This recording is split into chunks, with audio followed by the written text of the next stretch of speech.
ये अल्लाह की तौफ़ीक़ है, ये अल्लाह का करम है, ये अल्लाह की रहमत है, ये अल्लाह की सत्तारी है कि अल्लाह तबारक व तआला ने मग़फ़िरत के अशरे में जुमे के दिन हम सबको जमा कर दिया। दोस्तों, अल्लाह की तौफ़ीक़ के बग़ैर ये मुमकिन नहीं है। रहमत का अशरा तो गुज़र चुका है, जिसने कमाया उसने कमाया। खुशनसीब है वो आदमी कि रहमत के अशरे में अल्लाह की रहमतें समेटता हुआ मग़फ़िरत के अंदर दाखिल हो गया। और खुशनसीब है वो मोमिन, वो मुसलमान कि जो मग़फ़िरत के अशरे के अंदर दाखिल होकर रोज़ाना रात को अल्लाह से आहोज़ारी करता है और अल्लाह से मग़फ़िरत मांगता है कि रब्बुल आलमीन, शायद कि ये ज़िंदगी का आखिरी रमज़ान हो, मुझे माफ़ कर दे। खुशकिस्मत है। मैंने गुज़िश्ता रात भी एक महफ़िल में कहा कि अल्लाह रब्बे ज़ुल जलाल ने अपनी किताब का नाम फ़ुरक़ान रखा है। तबारकल्लज़ी नज़्ज़लल फ़ुरक़ान अला अब्दी। अल्लाह ने इसका नाम फ़ुरक़ान रखा है। फ़ुरक़ान का माना है अल-फ़ारिक़ बैनल हक़्क़ि वल बातिल, जो हक़ और बातिल में फ़र्क करने वाली किताब है वो कुरान है। ये कुरान बताएगी कि मुसलमान कौन है और काफिर कौन है। ये किताब बताएगी कि मुसलमान कौन है, मुनाफिक कौन है। इसलिए शुक्र अदा करो। ये तो हमारे हक में आई है चीज़ें कि अल्लाह रब्बे ज़ुल जलाल ने दुरुस्त तरीक़े से रोज़ा रखने की तौफ़ीक़ नसीब फरमाई। रोज़ा खाने वाले को ये फ़ुरक़ान अलग करेगी, जो नहीं रखते रोज़ा ये किताब उनका फ़र्क बताएगी। जो तरावी नहीं पढ़ते ये किताब उनका फ़र्क बताएगी। क्या समझते हैं आप? रोज़ा रखना अल्लाह की तौफ़ीक़ है। तरावी पढ़ना अगर अल्लाह तौफ़ीक़ दे रहा है, शुक्र अदा करें, हमारे हक़ में ये चीज़ आई है। 20 रकात को मुकम्मल पढ़ना, ये अल्लाह का शुक्र अदा करे कि अल्लाह ने हमें ये तौफ़ीक़ दी है। बाजमात पढ़ना, अल्लाह का शुक्र अदा करे कि मौला तूने हमें ये तौफ़ीक़ दी है, ये चीज़ हमारे हक़ में आई है। हम इन चक्करों के अंदर नहीं गए कि कितनी शॉर्ट कर लूँ, कितनी कम कर लूँ। अरे मौला ने 40 सजदों की तौफ़ीक़ दी, आमन्ना वसल्लमना। वैसे तो आम दिनों में सुन्नतें ढूंढने की है, नवाफिल का तो आता पता ही नहीं है। नवाफिल तो अल्लाह से क़ुर्ब पैदा करते हैं कि अल्लाह की ये बहुत बड़ी तौफ़ीक़ नहीं कि 40 सजदे में रोज़ाना कर रहा हूँ। तो इस चीज़ों पर अल्लाह का शुक्र अदा करो कि अल्लाह तूने रहमत के अशरे से हमें इत्मीनान के साथ निकाला। आज हम मग़फ़िरत के अशरे के अंदर दाखिल हो गए हैं। लेकिन हर मुसलमान और हर मोमिन अपने दिल के अंदर ये बात को सोचे कि 15 दिन मग़फ़िरत के अशरे के गुज़र चुके हैं, आगे आखिरी खुलासतुल खुलासा आने वाला है, जिसके लिए जनाब रसूलुल्लाह सल्लल्लाहु अलैहि वसल्लम ने उन रातों की तलाश के अंदर पूरे पूरे महीने के भी एहतिकाफ़ किए हैं। अब वो अशरा मेरे सर पर आने वाला है, आया मैं उसके लिए तैयार हूँ या नहीं हूँ? सोचने की ज़रूरत है दोस्तों। ये मत समझो कि ज़िंदगी बहुत लंबी हो जाएगी। मैं बारहा इस बात को दोहरा रहा हूँ कि इस बात का तसव्वुर लेके इस रमज़ान को गुजारो कि शायद ज़िंदगी का आखिरी रमज़ान हो। नमाज पढ़ो तो इस तसव्वुर के साथ पढ़ो कि ज़िंदगी की आखिरी नमाज हो। क्या पता कि कब वो झटका आ जाए, वजा सकरतुल मौत बिल हक़। उसके आगे तो किसी का मुकाबला नहीं है। मौत से तो कोई नहीं टकरा सकता। दुनिया के अंदर हर चीज का इख्तिलाफ है, लेकिन मौत पे किसी का इख्तिलाफ नहीं। क्या अल्लाह के मेहमान को ऐसे रुखसत करना चाहते हो? जो गुजर चुका वो गुजर चुका। इन आयात को सामने रखो कि अल्लाह रब्बे ज़ुल जलाल ने फरमाया, या इबादी अल्लज़ीना असरफ़ू अला अनफुसिहिम ला तक़नतू मिन रहमतिल्लाह। मेरी रहमत से मायूस ना होना, मैं दुनिया वालों की तरह बादशाह नहीं हूं। कितना सता लोगे, कितना तंग कर लोगे? अगर रहमत के अशरे में कुछ ना कर सके तो मग़फ़िरत का अशरा चल रहा है। अपनी तौबा करो अल्लाह के सामने। जो जुर्म के अंदर हो, रात को अल्लाह के सामने हाथ उठा लो। मैं बार बार शुरू रमज़ान से इस बात की तरगीब दे रहा हूं कि अल्लाह से मांगने वाले बनो दोस्तों। लचकदार तकरीरें जिंदगियों के बदलने का हिस्सा नहीं है। अपनी फिक्र और इस्लाह जिंदगी के बदलने का यह जरिया है बहुत बड़ा। अल्लाह को आउजारी दिखाओ। ये माफ करने के लिए अल्लाह ने महीना दिया है। 16 रातें निकल चुकी है, 4 रातें रह गई है, ये मगफिरत भी रुखसत हो जाएगी। अल्लाह को बताओ कि अल्लाह नहीं, मैं तेरा बंदा तुझे मनाने के लिए बैठा हुआ हूं। कितनी अजीब सी बात है कि अल्लाह तबारक व तआला इस उम्मत को माफ करने के लिए रोजाना आसमान दुनिया पर आ जाए और कहे हल मिन मुस्तगफिरिन, हल मिन मुस्तगफिरिन, और ये बंदा सो रहा हो, इसकी रूटीन, इसकी तरतीब में कोई फर्क ना आए। अगर पहचानना चाहते हो कि मेरा रमजान मुझे तब्दील कर रहा है या नहीं कर रहा, मैं आसान तरीका बता रहा हूं। अपनी जिंदगी का मुहासबा कर लो कि रमजान से पहले भी वही रूटीन थी और अगर अब भी वही रूटीन है, वही तरतीब है, वही सब कुछ है, तो रमजान ने आपको नहीं बदला। फर्क आना चाहिए आपकी तरतीब के अंदर। इम्तियाज होना चाहिए रमजान से पहले और रमजान के बाद। कुरान से शगफ होना चाहिए, कुरान से मोहब्बत होनी चाहिए, कुरान पढ़े तो मजा आना चाहिए। ऐसा नहीं कि 10 रोजा 15 रोजा तरावियां पढ़ी, उस पढ़ने के बाद तो तरावियों से ही हाथ धो बैठे। नहीं, कुरान सुनना अलग सुन्नत है। मुस्तकिल तरावी 30-29 रातों तक पढ़ना अलग सुन्नत है। ये तो अल्लाह की महबूबियत की चीजें हैं। मत इसको ऐसे गुजारो कि ना अल्लाह राजी हो, ना आप राजी हो, ना दुनिया वाले राजी हो, ना आसमान वाले राजी हो। अल्लाह ने बहुत सारी इबादतें इस महीने के अंदर रखी है, उनकी शान से उसको करो, अल्लाह का कुर्ब हासिल करो, मजे लो, मजे लेकर करो। एक बुजुर्ग के बारे में एक जगह पे पढ़ा कि जब सजदा करते, देखिए बड़ों की बड़ी बात होती है, तहकीकों में जाने की जरूरत नहीं है, ये अल्लाह किसी को नवाजते हैं, हमें समझ में नहीं आएगा। कहते हैं जब मैं सजदे में जाता हूं तो मुझे ऐसा लगता है जैसे अल्लाह ने मुझे प्यार कर लिया, मा यलीकु बिशानिही। कैसा सजदा होगा। मुझे तो यही नहीं पता कि रमजान की पहली तारीख आ चुकी है, आज 16 शब गुजर चुकी है, आज 16वां रमजान है, मैं क्या कर रहा हूं।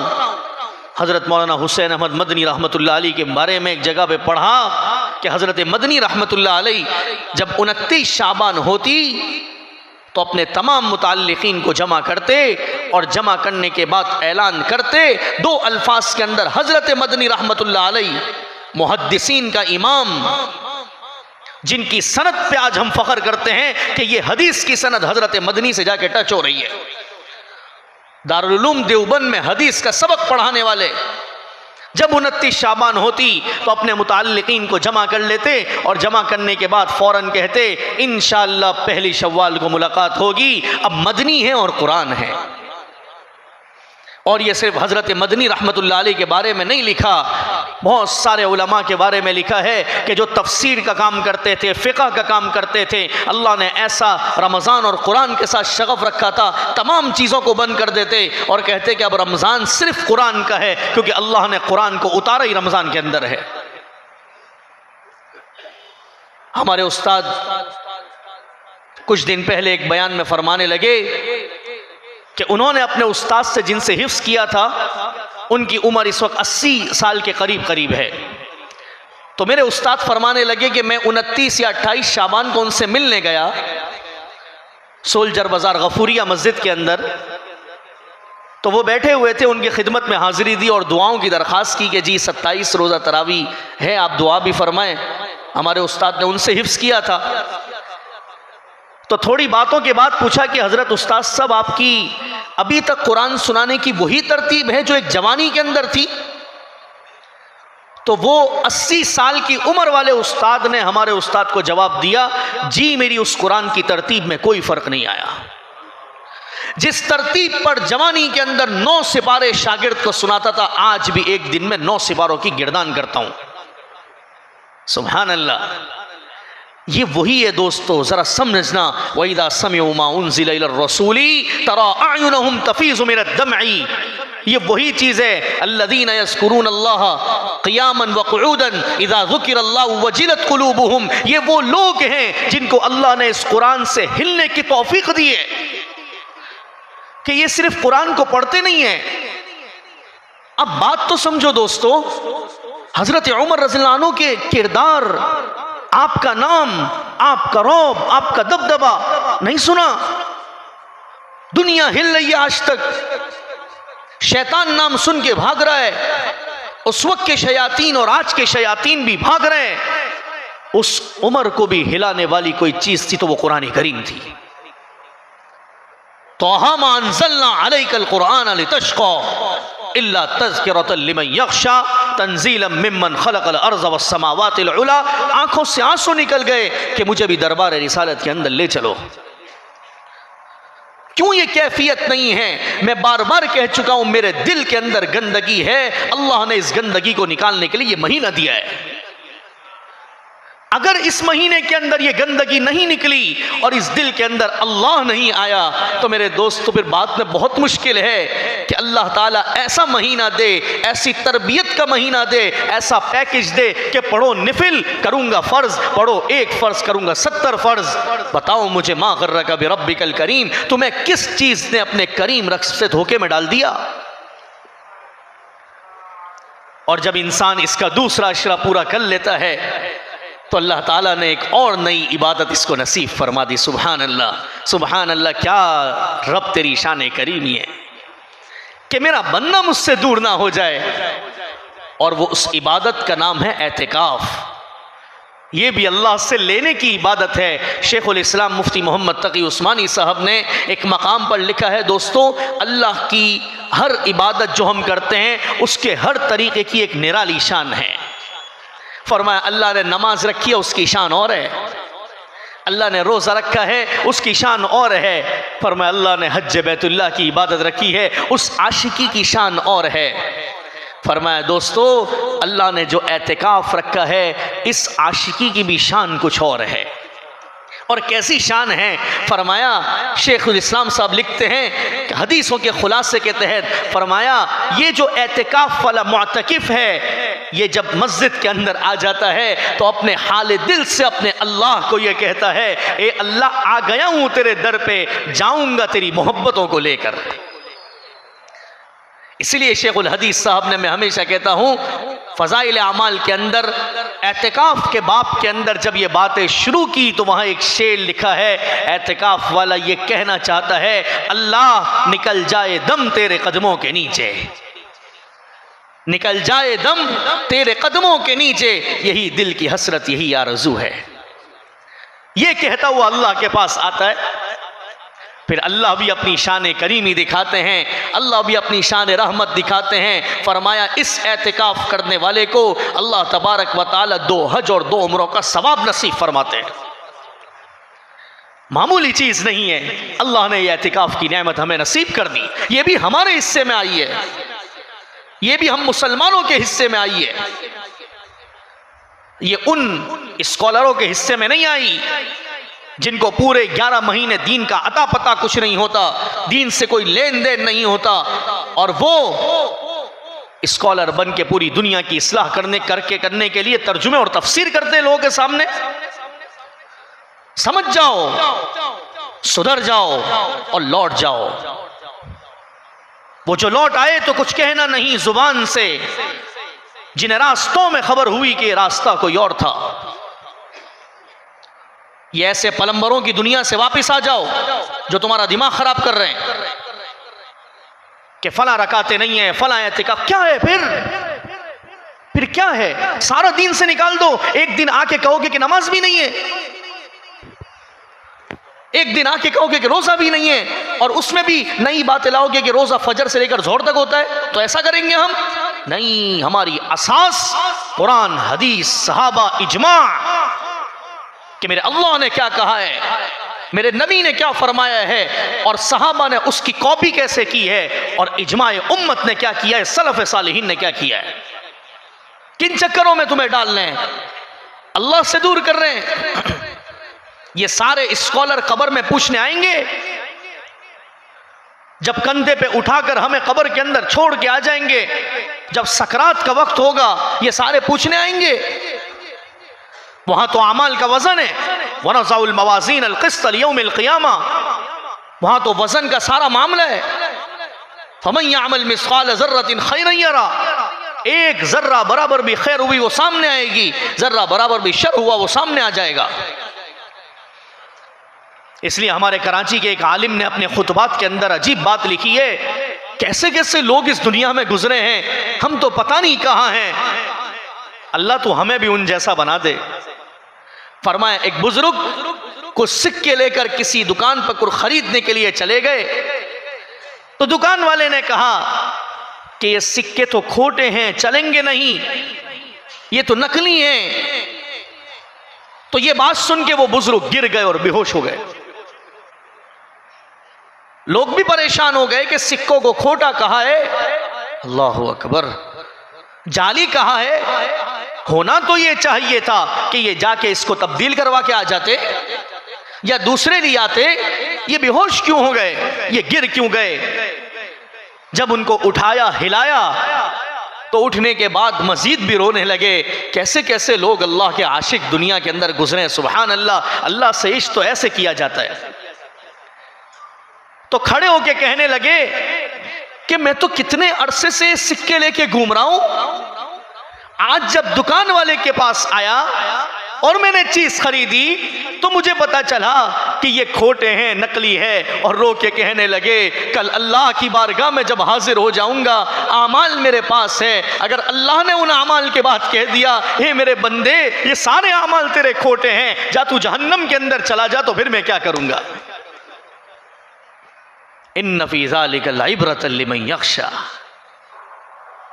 कि मैं मुतमईन हूं कि मैं सफ़े अव्वल का नमाजी हूं, मैं रोजे रखता हूं, नहीं नहीं नहीं नहीं नहीं, इस चीज के अंदर मैं कहा करता हूं, पहले भी हमारे बड़े फरमाते हैं नेकी करना आसान है, उसको कब्र तक ले जाना मुश्किल है। नेकियां कब्र तक जाती है हुस्न अखलाक के साथ, मामलात के साथ, कि कैसा रवैया है मखलूक के साथ, कैसे बात करता है मखलूक के साथ, जबान कितनी मीठी है, अखलाक कैसे हैं, रवैया कैसा है, अपनी बीवी के साथ बात कैसे करता है, क्योंकि वो तो घर की लौंडी समझी जाती है, आज शर्म आनी चाहिए। मैंने पहले भी कहा था, बड़ों ने लिखा है कि बाहर एक खाना खा के आएंगे, ओहो क्या जबरदस्त आपने दावत की, क्या शानदार खाना खिलाया, वो जो रोजाना तुम्हारे लिए घर पे बना रही है क्या वो तारीफ के काबिल नहीं है। इसीलिए मेरे हबीब सल्लल्लाहु अलैहि वसल्लम ने अल्लाहुम्मा बिर्रफ़ीक़िल आला जब अल्लाह के सामने जाने लगे तो उससे पहले कहा था अस्सला वमा मलकत ऐमानुकुम, ए मेरी उम्मत नमाज को ना छोड़ना और जो तुम्हारे हाथ के नीचे उन पर रहम करना। सेठ बने हुए हैं, कहते हैं रिजालु क़व्वामून अलन निसा, अल्लाह ने मर्द को कवी बनाया, इनकार नहीं है। लेकिन मुफ्ती शफी साहब नव्वर अल्लाह मरक़दहू ने लिखा है कि फैसले मर्द के हाथ में होने चाहिए, ये क़व्वामून अलन निसा है। औलाद की तरबियत का महवर मर्द के हाथ में होना चाहिए, लेकिन फरमाया बीवी के साथ उसने अखलाक अलग चीज है। ये अगर यहां पे क़व्वामून कहता है तो गलत कहता है, वमा मलकत ऐमानुकुम की तशरीह यही है। और मुफ्ती तकी साहब ने एक मकाम पर लिखा है अल्लाह ने इस औरत को टेढ़ी पसली से पैदा किया है। उन्होंने तो बड़ी आगे की बात लिखी है, फरमाया शरीयत ने मारने की इजाजत दी है, लेकिन मुझे बताओ कि किसी नबी ने और किसी अल्लाह वाले ने कभी अपनी बीवी को मारने के लिए हाथ उठाया है? फरमाया कुछ अजीमत भी होती है, कुछ रुखसत भी होती है। आखिर बात कर दी, फरमाया नहीं बन रही तो उसको छोड़ो भी तो मारूफ तरीके से छोड़ो। आज तो जुल्म की इंतहा है, पूरे दिन दोस्तों के साथ ठाठे मारेगा, वहां चलती नहीं है, वहां कोई सुनता नहीं है, वहां एक गाली देगा 100 से उसका जवाब आएगा, सारा अपनी बीवी बच्चों पे उतारते हुए शर्म नहीं आती। फिर अल्लाह ऐसे ही हालात तुम्हारे ऊपर लेकर आते हैं। अल्लाह तबारक व तआला की तरफ से आजमाइशों के अंदर आते हो, रहम किया करो अपने घर वालों पर। और ये सारी बातें मैं नहीं कह रहा, ये उलमा ने लिखी है कि बाहर के खाने खा के 100 तारीफें करेंगे, कभी अपनी घरवाली की भी तारीफ कर दिया करो। क्या आज आपका भी रोज़ा था, आज मेरा भी रोज़ा था, आपने किचन में रहकर खिदमत की और खिदमत करके और हमारे लिए खाना बनाया। और ये तो हाल घरों का बता रहा हूं, जो ससुराल होते हैं उनका तो हाल उससे भी ज़्यादा ख़राब है कि वहाँ तो मामला ही बरक्स है। बात कहां से कहां जा रही है, लेकिन क्या करें, वहां तो आई हुई जो बहू होती है, जो दूसरे घर से आई है, सारा लोड उस पर लाकर, जरूर इसमें अच्छे लोग भी होंगे, इस्तिस्ना जरूर है, लेकिन हालात ऐसे चल रहे हैं। और ये भी बात मेरे अकाबिर ने लिखी है कि मेरी बेटी को आंच ना आए, लेकिन सामने वाले की लख्त जिगर को पीस के रख दो। ऐसा नहीं होता।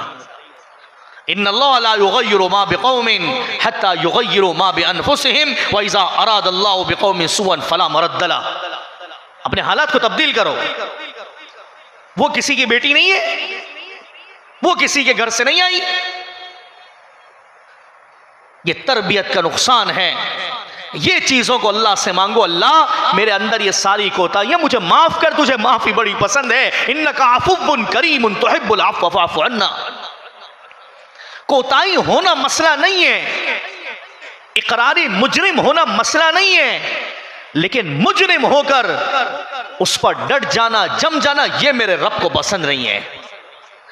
मेरे रब को आजिज़ी पसंद है, मेरे रब को मांगना पसंद है कि मैं तुम्हें बुला रहा हूं मांगने के लिए, तुम मांगते नहीं हो, और जो दुनिया वाले तुम्हें नहीं देते तुम उनके पास जाते रहते हो। मुझसे मांगो, मैं गफूर हूं, वदूद हूं, मैं तुम्हें देने के लिए बैठा हूं, और मैंने तुम्हें नवाजने के लिए रमजान का महीना दिया है। ऐसे ही तो नहीं कहा कि जब ईद का दिन आता है तो वह इज्जती व जलाली कह के अल्लाह कहते हैं जाओ ऐसे लौट जाओ जैसे आज पैदा हो गए हो।